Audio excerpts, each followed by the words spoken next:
به ومن والاه. وبشتیوانی خوای گەورە بەردەوامی لە تەفسیرکردنی سوورەتی پیرۆزی مەریەم ڕەزا و ڕەحمەتی خوای پەروەردگاری لێبێت. خوای گەورە و میهرەبان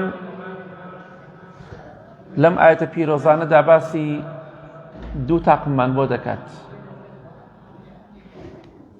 بەختەوەرەکان و بەدبەختەکان، خواناسان و خوانەناسان، ئەهلی تەقوا و غەیری ئەهلی تەقوا. خوای گەورە و میهرەبان بۆمان باس دەکات ڕۆژی قیامەت خەڵکی دەبێتە چەند بەشەوە. دەفەرمێت: يوم نحشر المتقين إلى الرحمن وفدا. لروج قيامتها خوای گەورە متقیەکان ئەهلی تەقوا حەشریان دەکا و کۆیان دەکاتەوە. ئەوان کۆمەڵ کۆمەڵ وەجبە وەجبە إلى الرحمن وفدا دەڕۆن بۆ خزمەتی خوای پەروەردگار کە ڕەحمان و بەڕەحم و میهرەبانە. کەواتە ئەهلی تەقوا دەڕۆن بۆ خزمەتی خوای گەورە کۆمەڵ کۆمەڵ. وەفد چۆن وەفدێ دەڕوا بۆ شوێنێک، ئاوا ئەوانیش کۆمەڵ کۆمەڵ جەماعەت جەماعەت دەڕۆن و حەشر دەکرێن. خوای گەورە فەرمووی إلى الرحمن، ئەوان حەشر دەکرێن بۆ لای ڕەحمان، نەیفەرموو بۆ بەهەشت، چونکە خوای گەورە زۆر بەڕەحمە. هەر کەسێک حەشر بکرێ و بڕات بۆ خزمەتی خوای گەورە کە خوای گەورە ڕەحمانە و بەڕەحمە، بێگومان خوای گەورە ڕەحمی پێ دەکات. کەواتە ئەوە کەرەمێکی زۆر گەورەیە. خوای گەورە فەرمی ئەوان بۆ لای ڕەحمان، بۆ لای ئەو خوایی کە ناوی ڕەحمانە، ئەوان حەشر دەکرێن و کۆ دەکرێنەوە کە خاوەنی کەرەم و ڕێز و وەفایە، خاوەنی خوای گەورە خاوەنی وعدی خۆیەتی، سەخیە، دەوڵەمەنە، بەڕەحمە. ئەوانە میوانداری خوای گەورە دەکەن، ئەو خوایی کە ڕێز لە کەسانت دەکرێت کە لە دنیادا تەقوای خۆیان کردووە. پێت خۆشە خوای گەورە ڕێز لێ بگرێ، لە ڕۆژی قیامەتە بڕۆیتە خزمەتی خوای گەورە، بۆ لای خوای گەورە حەشر بکرێی، پێویستە لە دنیادا تەقوای خوات هەبێت، لە خوا بترسی، شەرم لە خوا بکەی، خۆت لە تاوان بپارێزی ئەوەندەی کە توانات هەیە، چونکە نابیتە مەلائیکە بڵێ تاوان مەکە، هیچ کەسێک نێ تاوان نەکات. بەڵام گرنگ ئەوەیە هەندێک تاوانەیە هێڵی سوورە، بەڵام تو هەندێک تاوانی بچووکەی توش دەبێت. کەواتە بزانە بیرێ بکەرەوە چیت بۆ ئەو ڕۆژە ئامادە کردووە کە دەبیتە میوانی خوای گەورە. لە حەدیثێکی صەحیحدا هاتووە، خۆشەویستی خوا صلی الله عليه وسلم دەفەرمێ ئەو کەسەی کە دێ بۆ ماڵی خوای گەورە بۆ نوێژی جەماعەت، میوانی خوای گەورەیە. وەڵڵاهی ئێستا ئێوە میوانی خوای گەورن، چونکە لە ماڵەکەی خوادا. خۆشەویستی خوا فەرمێ صلی الله عليه وسلم خوای گەورەش وەکو کەرەم و ڕێز و فەزڵ و میهرەبانیەک لەسەر خۆی دایناوە. ئەینا کەس بۆی نییە حەق لەسەر خوا دابنێ. ئەمە فەزڵی خوایە، ئەمە ڕەحمی خوایە بۆ ئێمە. خوای گەورەیش دایناوە لەسەر نەفسی خۆی، هەر کەسێک بێتە ماڵەکەم بۆ نوێژی جەماعەت ڕێزی لێگرم، میوانی منە و ڕێزی لێگرم. پێت خۆشە خوا ڕێزی لێ بگرێ، دوای ڕەمەزانیش وەرە بۆ نوێژی جەماعەت، وەرە بۆ ماڵەکەی خوا. هەموو کاتێکە دێی بۆ ماڵی خوا تۆ میوانی خوای گەورەی. خوای گەورەش دایناوە لەسەر خۆی وەکو فەزڵ و کەرەمێک، ئەوەی میوانی من بێ ڕێزی لێ دەگرم. کەواتە وەرە بۆ مزگەوت بۆی خوا ڕێزی لێ بگرێ، هەم لە دنیا ڕێزی لێ بگرێ، هەم لە قیامەتیش بۆ لای خوا حەشر بکرێ، بۆ لای ئەو خوایی کە ڕەحمان و ڕەحیمە. بەڵام لە بەرامبەردا وَنَسُوقُ الْمُجْرِمِينَ إِلَى جَهَنَّمَ وِرْدًا، ئەوانەی کە مجریم بوون. خۆ مجریم وازان بەس پیاو کوژە؟ ناوەڵە هەزارا کەسەیە چۆلەکەیکی نەکشتووە لای خوا مجریمە. ئەوەی نوێژ نەکا مجریمە، ئەوەی زینا بکە مجریمە، ئەوەی خەڵکی بکوژێ مجریمە، ئەوەی ڕێگای خوا بەردابێ و عارەخۆر بێ مجریمە. گرنگەوەی ئێسان کە پشتی لەخوا کرد خوای گەورە بە مجریم نابێت لە قورئانە سەیری کە کەواتە مجریم بەس پیاوکوژەکان نییە بەس زاڵمەکان نییە هەیە هەزارەها کەسەی بێدەسەڵات و مجریمە لای خوا بە مجریم ناوی دەبە مجریم واتە تاوانبار ئەوەی کە تاوان ئەنجام بدە نەکەوەی قاتیلە بەس خوای گەورە دەفەرمێ وەنەسوق المجرمین ئەوانەی کە لە دنیادا ڕێگەی خوایان نەگرت پشتیان لە دینی خوا کرد ئەوانە حەشر دەکرێن بەڵام چۆن دەیاندەنە بەر بەڵام بەهێز و بەقووەت ها چۆن کاتێک دەبینی کەسانێکەیە سجن دەکرێن لەگەڵەوەشا کە سجن کراون لێیان ئەدەن بە سوکایەتیەوە دەیان بن بۆ ئەو شوێنێک کە دەیانەوێت سەر بەرز نەکەنەوە سەرتان داگرن لێیان دەدەن بە قەمچی بە شەلاق لێیان ئەدەن کەواتە ئەمە ئەو پەڕی زەلیلیە جاک مجریمەکان زاڵمەکان بێدینەکان خوای گەورە لەو کەسانە بە دوورمان کات ئەوان دەدرێنە بەر بۆ کوێ ئیلا جەهەنەم متەقیەکان ئیلا ڕەحمان بۆ لای ڕەحمان دەڕۆن بەڵام مجریمەکان و خوانەناسەکان پەنا بەخوا بۆ کوێ دەڕۆن ئیلا جەهەنەم بەڵام چۆن دەڕۆن بۆ جەهەنەم ویردەن واتە بە تیونێتی زۆر تینویانە ئەو پەڕی تیونێتی بۆیان هاتووە بە تیونێتی بەبێ ئەوەی ئاوێ شتێ بخۆن ئەو پەڕی تیونێتیە تینویانە زۆر بەڕێ دەکرێن بەرەو جەهەنەم لێ سەیری ئەم دوو جیاوازێ بکە لە نێوان ئەهلی تەقوا و مجریمەکاندا ئەهلی تەقوا ئەوەی کە تەقوای خوا دەکات خۆی لە حەرام دەپارێزێ ڕێگای خوا دەگرێ بۆ بەهەشت دەڕوا بۆ لای ڕەحمان دەڕوا ئەوەشی ڕێگای خوا نەگرێت مجریم بێت دەڕوات بۆ جەهەنەم بەڵام بە تیونێتی زۆر تینویەتی پەنا بەخوای گەورە لە حەدیثێکی صحیحدا هاتووە کە لە صحیحی بوخاری موسلیمدایە ڕەحمەتی خوایان لێبێت پیاوێک وتی ئەی پێغەمبەری خوا صلى الله عليه وسلم خوای گەورە دەفەرمێ الذين يحشرون على وجوههم إلى جهنم باشە خوای گەورە دەفەرمێ لە قورئاندا بێدینەکان و زاڵمەکان و مجریمەکان ئەوان حەشر دەکرێن و دەدرێنە بەر بۆ ناو جەهەنەم بەڵام لەسەر دەموچاو دەڕۆن لەسەر دەموچاو ئەم دەموچاوە نەک لەسەر پێیەکانیان ئەوە چۆن چۆنیە پێغەمبەری خوا صلی الله عليه وسلم أيحشر الكافر على وجهه كيف چۆن کافر لەسەر دەموچاوی حەشر دەکرێ و بەڕێ دەکرێ واتە لەسەر دەموچاوی دەڕوات ئەمە ئاەتی قورئانە پێغەمبەری خوا صلی الله عليه وسلم فەرمووی ئایا ئەو خوایەی من پرسیارێک لە تۆ دەکەم ئەو خوایەی کە بتوانێ خەڵکی وا لێ بکات لەسەر پێیەکانی بڕوا ئەو خوایە ناتوانێ خەڵکی وا لێ بکات لەسەر دەموچاوی بڕوات بۆ ئیمامی قەتادە کاتێک حەدیثی پێگەی فەرمی بەلا وعیزەتی ڕەبینا بەڵێ سوێن بە پەروەردگار خوا بەتوانا و بەدەسەڵاتە جا ئەوە زەلیلیە ئینسان لەسەر دەموچاوی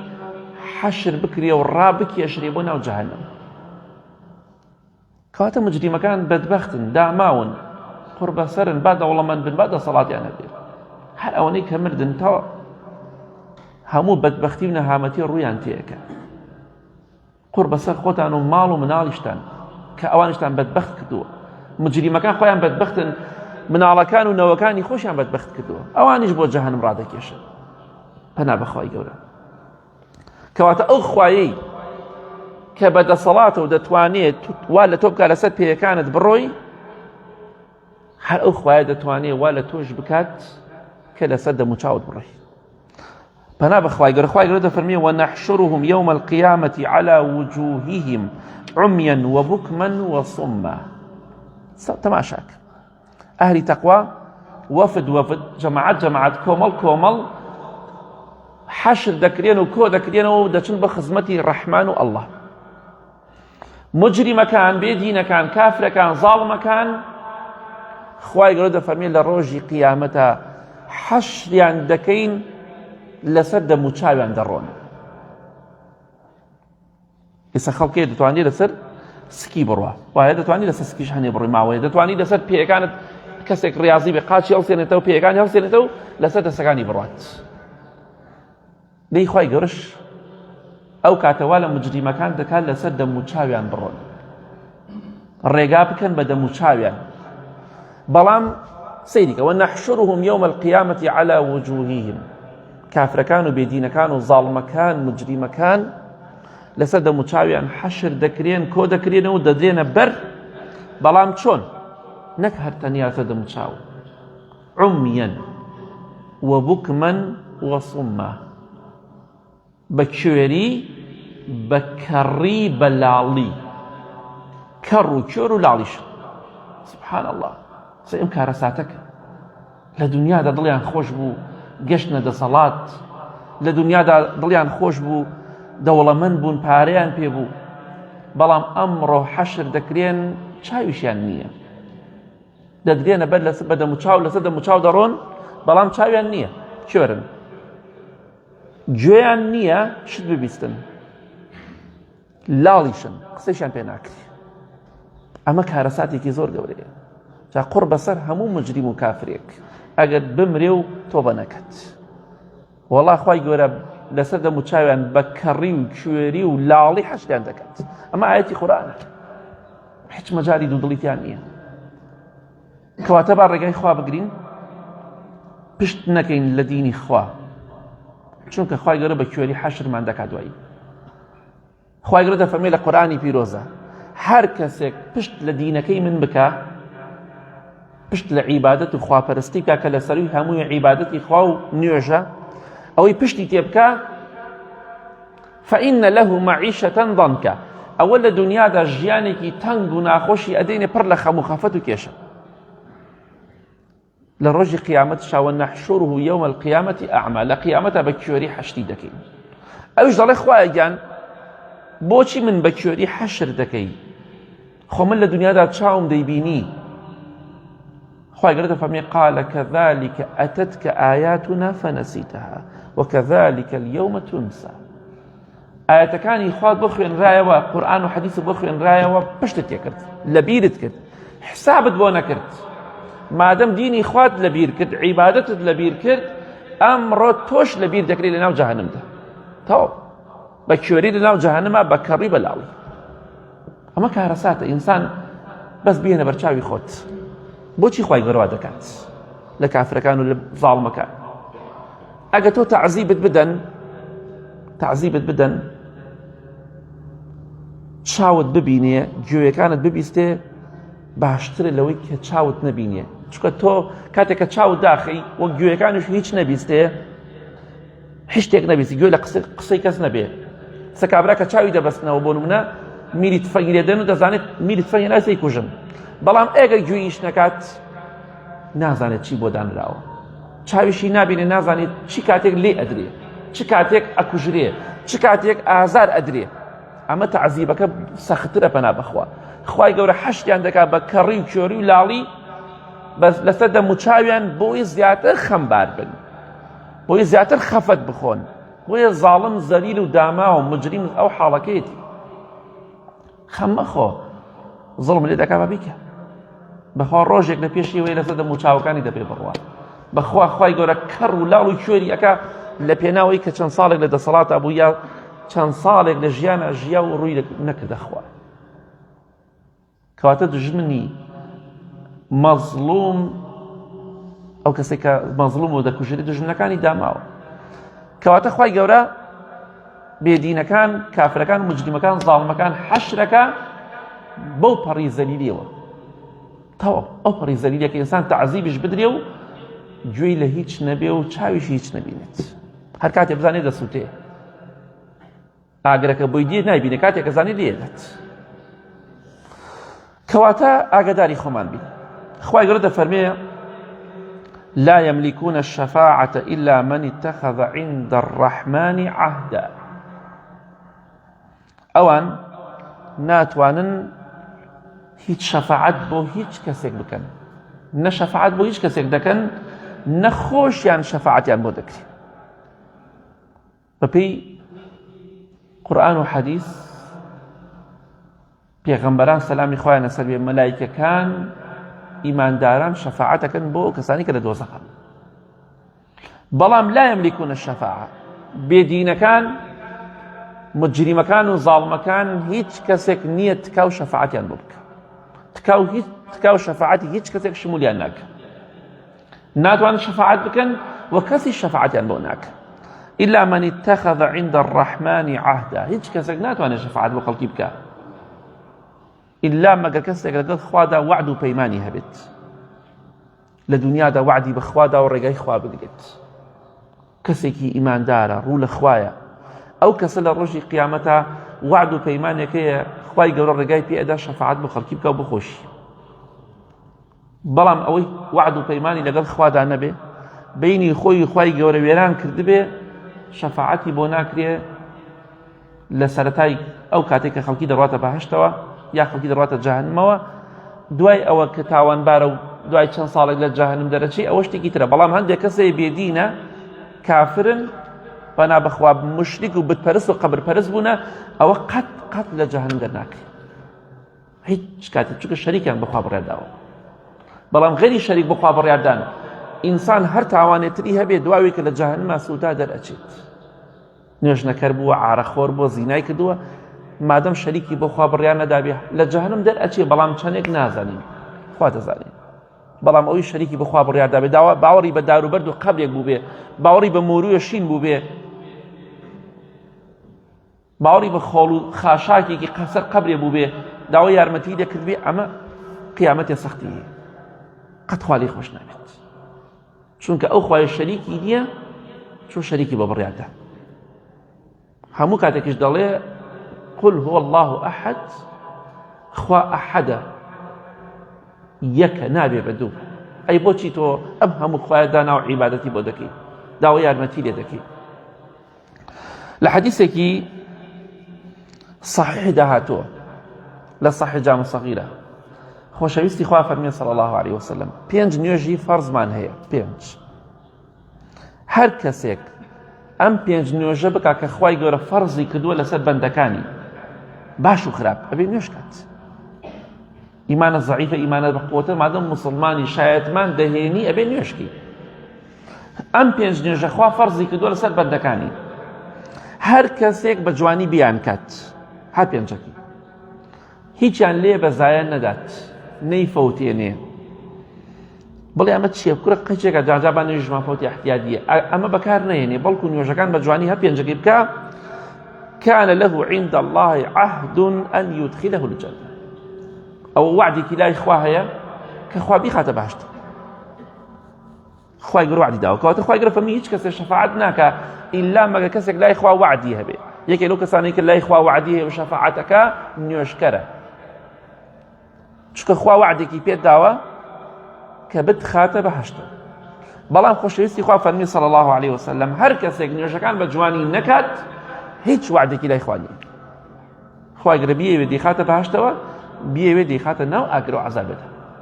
بەڵام نوێژەکانت کرد بە جوانی تۆ لای خوای گەورە وعدێک تەیە و ئینشاڵڵا لە ڕۆژی قیامەتە دەڕۆیتە بەهەشتەوە و شەفاعەت بۆ کەسانێکیش دەکەی کە خوای گەورە ئیزن پێدات تەماشاکە کافرەکان و موشریکەکان گاورەکان جوولەکەکان بێباوەڕان دەڕۆن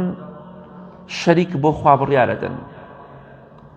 دەڵێن خوا کوڕی هەیە وقالوا اتخذ الرحمن ولدا لقد جئتم شيئا إدا ئەوان دەڵێن خوای گەورە مناڵی هەیە بڕیاری مناڵ ئەدەن بۆ خوا ئەڵێن خوا مناڵی هەیە گاورەکان دەڵێن عیسا کوڕی خوایە پەنا بخوا سەری ساڵ بۆ چیەکەن ئەو سەری ساڵ شتێکی بەسیط نییە سەری ساڵ ئەوان دەڵێن خوا لەدایک بوو ئێ باشە خوا ئەبێ لەدایک بێ چۆن شتی وا بێت خوا ئەبێ دروستکراوە بێ ئەوان ناڵێن لەدایک بووە ئێ چۆن خوا بێ لەدایک بێت چۆن خوا بێ دروستکراوە بێ کەواتە ئەوی دروست کردووە ئەوە خوایە کە ئەڵڵایە ئەوە خوایە خوایە ئێوە بەڕاستی قسەیەکی زۆر گەورە و ناڕێک و ناشایستەتان کرد بوهتانتان کرد بۆ خوای گەورە کە دەڵێن خوا کوڕی هەیە لە کاتێکە خوای گەورە هیچ پێویستی بەوە نیە کوڕی هەبێت چونکە نابێ پێویستی بە کەس بێ ئێمە مناڵمان هەیە پێویستمان پێیتی بەڵام خوا نابێ پێویستی بە کەس بێت چونکە ئێمە دەڵێن الله الصەمەد سەمەد یعنی چی؟ یعنی پێویستی بە کەس نییە پێویستی بە کەس نییە و هەموو خەڵکی پێویستی بەوە احتیاجی ئەوە جا خوای گەورە دەفەرمێت ئەوان بڕیاری مناڵیان بەخوا داوە دەڵێن خوا منداڵی هەیە تەماشاکی هەندێکی لە مشتێکەکان بتپەرستەکان دەیانوت مەلائیکە کچی خوان کچی خوان یعنی سەیری کەمە کارەساتەکەی قەبرەکان شەریکی خوان پیاو چاکان ئێمە وا دەڵێن پەنا بەخوا گاورەکان دەڵێن عیسا کوڕی خوایە عوزەیری جوولەکانیش دەڵێن عوزەیر کوڕی خوایە مشتێکەکان و بتپەرستەکانیش دەڵێن مەلائیکە کچی خوایە فەرقمان چییە گەر وا بکەین شەریک بخوا بڕیار بدەین بەخوا مانگ بپەرستی خۆت بپەرسی و قەبر بپەرسی فەرقی نییە بەخوا ئەو دنگەی بپەرسی لەگەڵ قەبرێکا فەرقی نییە داوا لەو دنگەیە بکەیت چەندێ تاوانە گەورەیە لەو پایەیە کە تاوانە و شەریک بخوا بڕیاردانە داوای یارمەتی لە قەبرێکیش بکەیت کە مەخلوقێکە وەک تۆ داماوە لە تۆ داماوترە بەخوا شەریکت بخوا بڕیارداوە جا بۆیە بێباوەڕان دەڵێن خوای گەورە کوڕی هەیە خوای گەورە دەفەرمێت لەقەد جئتم شەیئا ئیددا ئیددەن واتە ئێوە شتێکی زۆر ناڕێکتان وت بوختیانێکتان کرد قسەیەکی ناشایستەتان کرد بە خوای گەورە جا بزانین ئینشەڵا لە وتاری داهاتوە تەمەن باقی بێ باسی ئەوە دەکەین کاتێک کە خەڵکی ئەم قسەیە دەکات دەڵێ خوا کوڕی هەیە لە بوونەوەرە چی شتێک ڕوو ئەدات چی شتێک ڕوو ئەدات ئاسمانەکان زەوی شاخەکان مووقیفیان چۆنە بەرامبەر بەم قسەیە ئەو ئینشەڵا لە وتاری داهاتوە بەیانی ئینشەڵا تەمەن باقی باسی دەکەین یا ربی خوا لە گوناهەکانمان خۆش بی